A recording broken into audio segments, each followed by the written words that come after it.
When I'm asked how folks can improve their YouTube videos, my #1 piece of advice is focus on your sound. And in this video, we're going to use 3D printing to genuinely improve sound. I personally find folks don't need 5.8K video.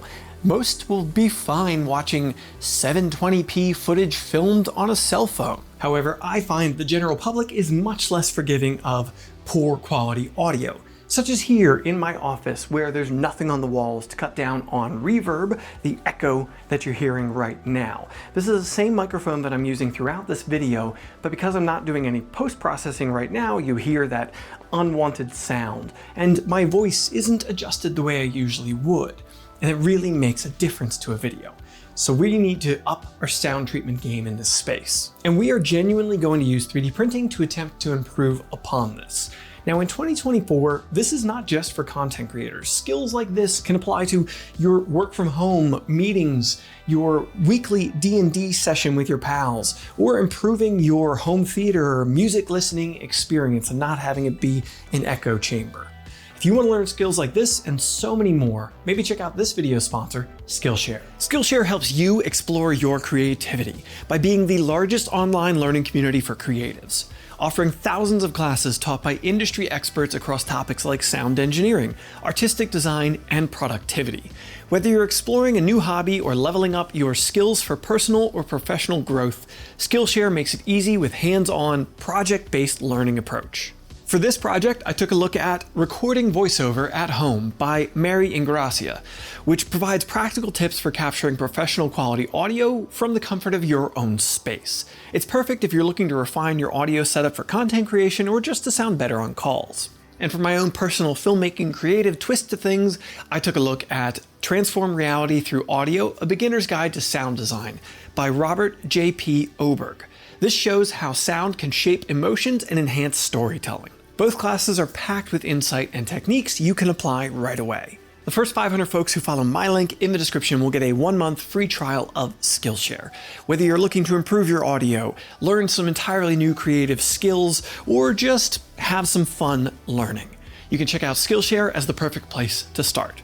Don't wait, check it out today. Thanks again to Skillshare for sponsoring this video. Let's get back to this and see how 3D printing is going to improve our audio. There are plenty of ways you can go about improving audio in a space like this. I did a video years ago where I just used moving blankets. They're my go-to. They're cheap, they're easy, you can hang them up quickly, and they make a surprisingly big difference to audio. That said, they really don't meet the spouse approval factor. Ruby has a special place in her heart for how much she hates these things. There are also a lot of foam, cheap sound panel products out there on the market, like these ones that come all flat and squished into this packaging here. These things are adhesive backed for easy application in your space, and they will puff up. They're a foam that will absorb the sound bouncing around in this space, and they do work. Not amazingly, but they have a pretty good aesthetic look to them, and they will help. I hope you appreciate that I cannot put these back in the bag and I could only film that in one take. Various 3D printed sound panel designs already exist. However, none of the ones I found anyway are going to be used in this project. No offense to the folks who designed those, but they all seem to work on a pretty flawed premise in my opinion. To me, the biggest issue with the audio that I have, say, in my office is sound waves leave my mouth. They bounce off of the uncovered, nothing going on walls and reverberate right back to my ears or to the microphone that you're hearing. That is the biggest issue. Those panels that I've been able to find all work on diffusion, aka bouncing the sound waves in various directions. They hit those panels, and because of all the geometry and the shapes, they are either hoping that the sound waves kind of get trapped and bounce within the panel or bounce off in random directions, not back at you, which sure, some are going to, but most are still going to come to you bouncing off another wall or something. My opinion, the only proper way to handle sound waves like this is trapping, capturing, and stopping them from bouncing at all. Here in the studio is a good example of how I handle this. This wall is a fabric-covered studded wall with fiberglass and rock wool insulation in it, so sound waves can pass through the fabric into the material and get trapped inside of the insulation. And of course, this wall behind me here is a bunch of rock wool insulation doing the same thing.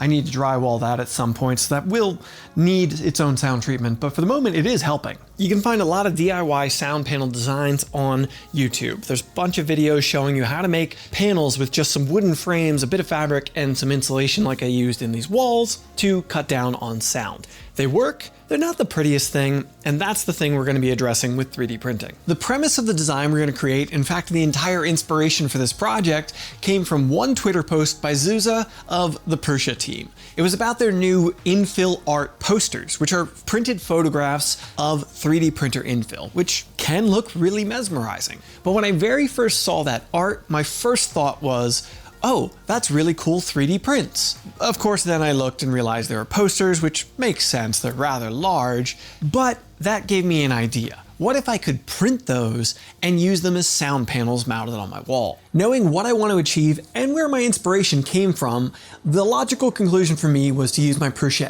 XL for this project.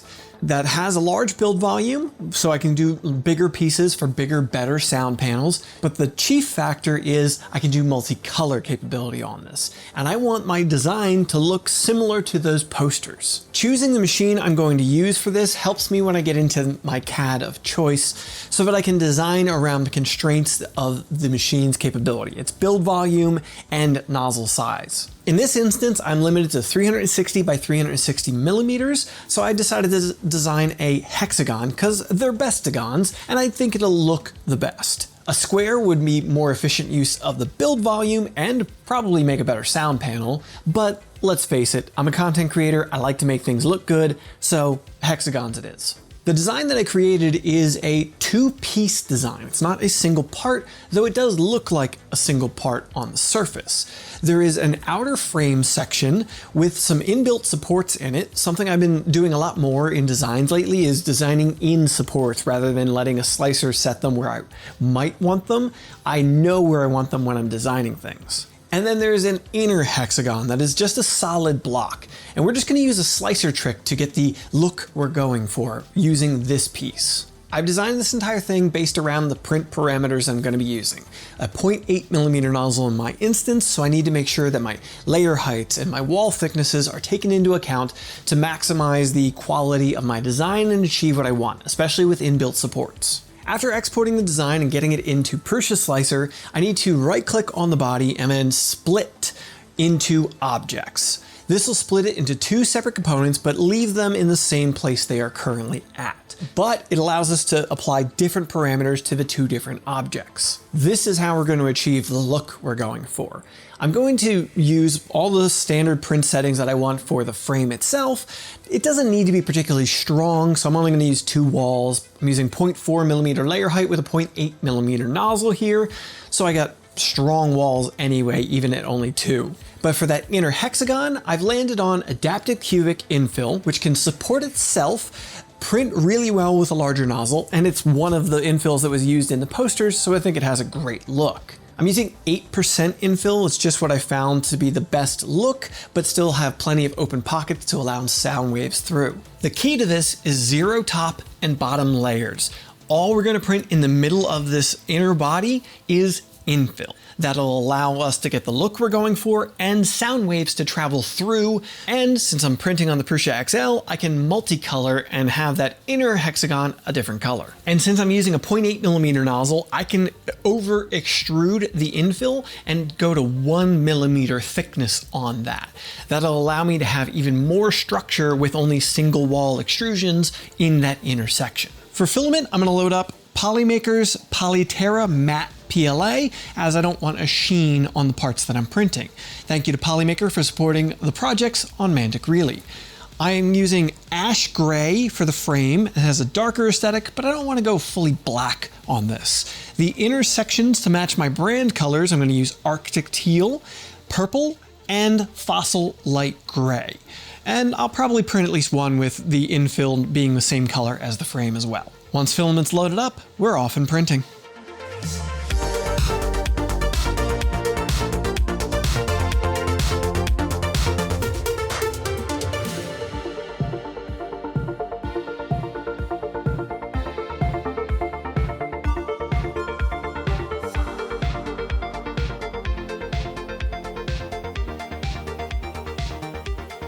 And approximately 45 hours of print time later, we have a pile of hexagons. I think they turned out pretty cool and look pretty good, which was obviously part of the goal here.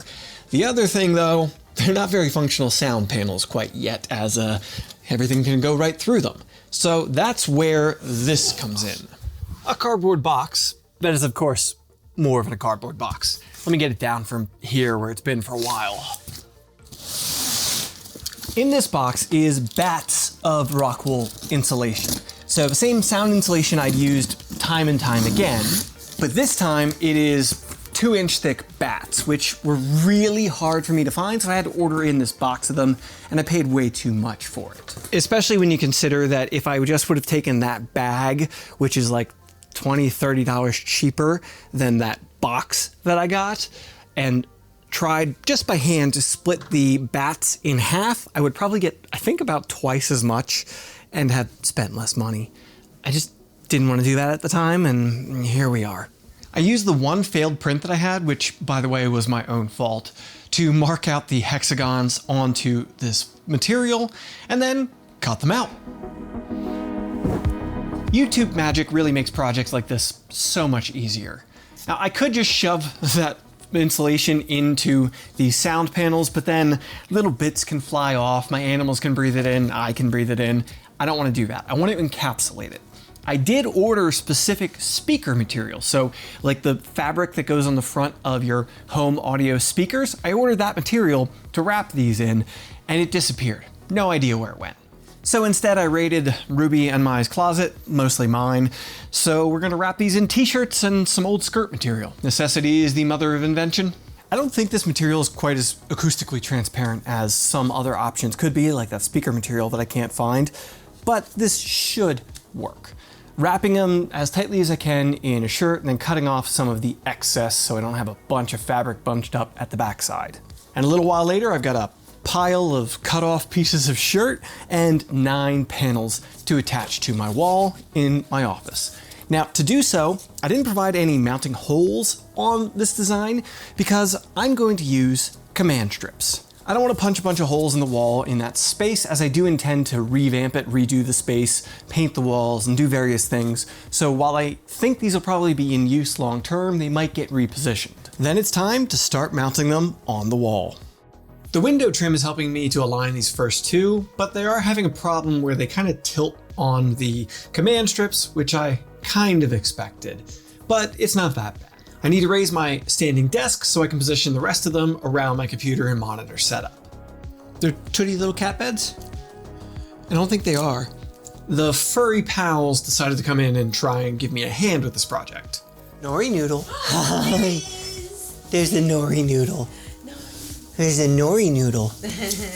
The newest baby, the Nori Noodle. Then I continued on putting command strips onto the hexes on the floor so they were all ready and I could position them how I wanted. The first one by the computer, I had to use a level to get it plumb, but then as they're hexes, I can work off of that base one and just build outward from there, which part of why I chose this shape. It will allow me to position a bunch of these, get different colors going, and I can work one off of the other.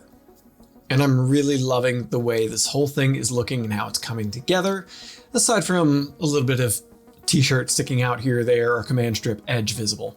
With all 9 that I made up on the wall, I think personally, they look excellent. They are exactly the aesthetic that I was hoping for. My brand colors, the hexagons that I like, that adaptive cubic infill. I'm really liking the way this looks. But of course, the important question is, how well do they work? Are they making a difference in this space? And the answer is yes, but no. If I'm speaking at them like I am right now, they're absolutely making an improvement to the audio in this space. I'm having to use reverb reduction less than I do otherwise. That said, there's a ceiling, there's multiple other walls in here that are bare, so this is only a small portion of what needs to happen in this space. That's long-term project stuff, but for right now, I'm loving the way these look. I'm liking the functionality of them. I need to add a few more. I think for the look too, it would look better with more of them. And as a piece of the puzzle, I'm happy with this. Honestly, this project has proven a concept that I wasn't 100% how well it was going to work out. I'm speaking toward a wall with nothing on it right now, so it doesn't sound as good as it could, but this has shown me I can scale this up and play around with this idea more, maybe for some ceiling panels. The wall behind the camera, I've got a whole different plan for. So I need to get this video done so I can move on and continue this office project. I'm gonna get back to editing. I hope you found this video interesting, folks. If you did, maybe you'll enjoy this one where we set up the filming station here in my studio, or this one that YouTube thinks is best for you. All right, folks, get subscribed to ensure your 3D prints don't fail. It's not a guarantee, but it can't hurt. See ya.